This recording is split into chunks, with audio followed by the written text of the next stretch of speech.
Hello food lovers, welcome back to our channel. నేను మీ రాణి Eramsetti. Friends, ఈరోజు recipe వచ్చేసి pakodi recipe అండి. ఉల్లిపాయ పకోడీ. మనం ఎన్ని తిన్నా కూడా కడుపు నిండుగా అనిపించకుండా తింటూనే ఉండాలి అని అనిపిస్తుంది. అంత టేస్టీగా ఉంటాయి. గుల్లగుల్లగా కరకరలాడుతూ కమ్మగా అనిపిస్తాయండి. ఎక్కువగా మనం శనగపిండితో పకోడీ చేస్తూ ఉంటాం కదా. అవి తింటున్నప్పుడు కొన్ని తినగానే కడుపు నిండుగా అనిపిస్తుంది. కానీ నేను చూపించిన విధంగా 1 కప్పు పొడి బియ్యం పిండితో ఈ పకోడీ అనేది చేసి చూడండి. చాలా చాలా టేస్టీగా ఉంటాయి. ఇంకా ప్రాసెస్లోకి వెళ్ళిపోదాం. ముందుగా ఒక మిక్సింగ్ బౌల్ తీసుకుని దానిలోకి 2 కప్పుల ఉల్లిపాయ ముక్కల్ని వేసుకోండి.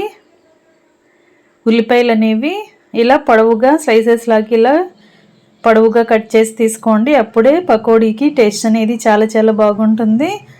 ఈ 2 కప్పులు మిక్సింగ్ బౌల్లోకి వేసుకున్నాం కదా. టేస్ట్కి సరిపడా సాల్ట్ వేసుకుని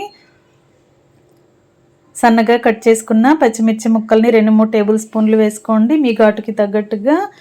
అలాగే 1 టీ స్పూన్ అల్లం వెల్లుల్లి పేస్ట్ వేసుకుని కొంచెంగా జీలకర్రని వాముని వేసుకోండి. అలాగే కొన్ని కరివేపాకు రెబ్బలు కూడా వేసుకుని సన్నగా తరిగిన కొత్తిమీరను కూడా వేసుకోండి.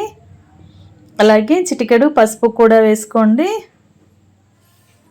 పకోడీకి కలర్ అనేది చాలా చాలా బాగుంటుంది. పసుపు మాత్రం స్కిప్ చేయకుండా వేసుకోండి. అలాగే 1 టీ స్పూన్ ధనియాల పొడిని, 1 టీ స్పూన్ గరం మసాలా కూడా వేసుకోండి. నేను చూపించిన ఇంగ్రీడియంట్స్ అన్నీ కూడా మిస్ చేయకుండా అన్నీ కూడా వేసినట్లయితే పకోడీ అనేది చాలా చాలా టేస్టీగా వస్తుందండి. మనం వేసిన ఇంగ్రీడియంట్స్ అన్నీ ఉల్లిపాయ ముక్కలకి బాగా పట్టించిన తర్వాత ఉల్లిపాయలో నుంచి వాటర్ అనేవి రిలీజ్ అవుతూ ఉంటాయి. ఆ వాటర్తోనే మనం బియ్యం పిండిని కలపబోతున్నాం.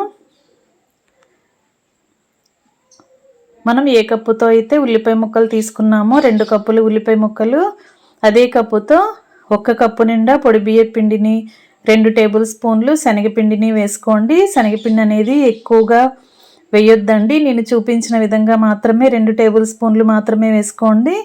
దానిలోకి 1 చిటికెడు వంట సోడా కూడా వేసుకొని ముందు పొడి ఇంగ్రీడియంట్స్ అన్నీ ఉల్లిపాయలతో బాగా కలపండి. తర్వాత అవసరానికి తగ్గట్టుగా మాత్రమే కొంచెం కొంచెంగా వాటర్ని యాడ్ చేసుకుంటూ పిండిని నేను చూపించిన విధంగా కలపండి.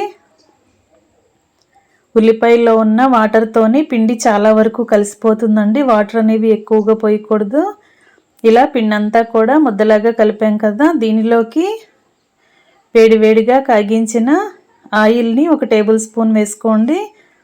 ఇలా వేడిగా ఉన్న నూనెను వేసుకుంటే పకోడీ అనేది చాలా గుల్లగా టేస్టీగా వస్తాయండి. మనం బియ్యం పిండితో పకోడీ చేస్తున్నాం కదా.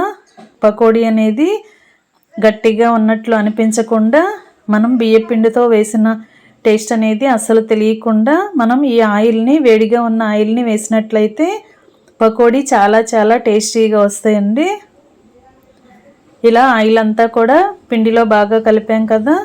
పిండి కలపటం కంప్లీట్ అయిన తర్వాత ఒకసారి పిండిని టేస్ట్ చూసుకోండి. మీ టేస్ట్కి తగ్గట్టుగా సాల్ట్, కారం అన్నీ కూడా మసాలాలను కూడా కరెక్ట్గా యాడ్ చేసుకుని పిండిని ఒకసారి సెట్ చేసుకుని స్టవ్ ఆన్ చేసి కళాయి పెట్టుకుని డీప్ ఫ్రైకి సరిపడా ఆయిల్ పోసి ఆయిల్ కాగిన తర్వాత ఫ్లేమ్ని మీడియంలోకి పెట్టుకుని కొంచెం కొంచెంగా పిండిని తీసుకుంటూ ఇలా పకోడీ లాగా వేసుకోండి. మనం పిండిని తీసుకున్నప్పుడు ముద్దలాగా ఆయిల్లో వేయకూడదండి. కొంచెం పలుచగానే వేసుకున్నట్లయితే పకోడీ అంతా కూడా లోపల వరకు బాగా ఫ్రై అవుతుంది. తింటున్నప్పుడు గుల్లగుల్లగా క్రిస్పీగా టేస్టీగా అనిపిస్తుందండి. ఒకే చోట ఎక్కువగా ముద్దలాగా వేయొద్దు. అలా వేసినట్లయితే లోపల పిండి అంతా కూడా పచ్చిగా అనిపిస్తుంది. తింటున్నప్పుడు పకోడీ అంత టేస్టీగా ఉండదు. కొంచెం కొంచెంగా పిండిని తీసుకుంటూ పలుచగా ఇలా విడివిడిగా ఆయిల్లో వేసుకుని మొత్తం అన్నీ కూడా క్రిస్పీగా ఫ్రై అయిన తర్వాత ఆయిల్ నుండి తీసేసుకోండి. ఇదే విధంగా మిగిలిన పిండిని కూడా సెకండ్ వాయిగా వేసుకుందాం.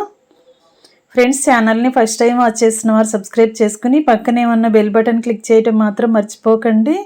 నేను పెట్టబోయే రెసిపీస్ అన్నీ డైలీ మీ ఫోన్కి నోటిఫికేషన్కి వస్తాయి కదా. ఓపెన్ చేసి చూడండి. అన్నీ కూడా మన ఇంట్లో ఉన్న ఇంగ్రీడియంట్స్తోనే సింపుల్గా టేస్టీగా రెసిపీస్ అనేవి చూపిస్తాను. మీ అందరికీ కూడా రెసిపీస్ నచ్చేలా ఉంటాయండి. చిన్నపిల్లల నుంచి పెద్దవాళ్ళ వరకు అందరూ కూడా రెసిపీస్ని ఎంజాయ్ చేస్తూ తినొచ్చు. ఈ బియ్యపిండి పకోడీ అనేది 5 నిమిషాల్లో చేసేసుకోవచ్చండి. అప్పటికప్పుడే కుక్ చేసి ఫ్యామిలీకి సర్వ్ చేయొచ్చు. కిచెన్లో ఎక్కువగా శ్రమ అనేది ఉండదు. చాలా టేస్టీగా ఈ పకోడీ అనేది ఉంటుంది. మొత్తం అన్నీ డీప్ ఫ్రై చేయటం కంప్లీట్ అయిన తర్వాత స్టవ్ ఆఫ్ చేసుకుని వేడివేడి పకోడీని సర్వింగ్ ప్లేట్లోకి తీసుకుని ఫ్యామిలీకి సర్వ్ చేసుకోవటమే. చిన్నపిల్లలే కాదండి, పెద్ద వయసు వారు కూడా చాలా ఈజీగా నమిలేస్తారు. అంత సాఫ్ట్గా టేస్టీగా వస్తాయండి. అందరికీ కూడా ఈ రెసిపీ బాగా నచ్చుతుంది. ఒక్కసారి మీరు ట్రై చేసి చూడండి. మీకు కూడా వీడియో నచ్చినట్లయితే లైక్ చేయండి, ఛానల్ని సబ్స్క్రైబ్ చేసుకోండి.